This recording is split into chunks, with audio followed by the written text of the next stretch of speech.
Life in the North. In the beginning of 1838, Douglass said that he grew restless.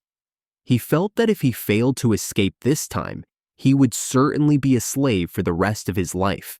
He said, "On the 3rd day of September, 1838, I left my chains and succeeded in reaching New York without the slightest interruption of any kind." Douglass did not give any details of his escape in his first autobiography because he did not want to give slave owners clues as to how other slaves could escape slavery in the future. When in the North, Douglass faced many experiences that were similar to an undocumented immigrant in America today. He writes, "I felt like one who had escaped a den of hungry lions. This state of mind, however, very soon subsided, and I was again seized with a feeling of great insecurity and loneliness. I was yet liable to be taken back and subjected to all the tortures of slavery. This in itself was enough to damp the ardor of my enthusiasm. But the loneliness overcame me.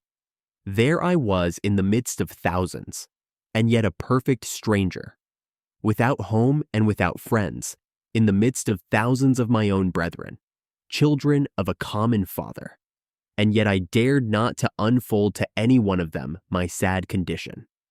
I was afraid to speak to anyone for fear of speaking to the wrong one and thereby falling into the hands of money-loving kidnappers, whose business it was to lie in wait for the panting fugitive, as the ferocious beasts of the forest lie in wait for their prey. The motto which I adopted when I started from slavery was this: trust no man. I saw in every white man an enemy, and in almost every colored man cause for distrust. It was a most painful situation, and to understand it, one must needs experience it, or imagine himself in similar circumstances. Let him be a fugitive slave in a strange land, a land given up to be the hunting ground for slaveholders, whose inhabitants are legalized kidnappers, where he is every moment subjected to the terrible liability of being seized upon by his fellow men, as the hideous crocodile seizes upon his prey.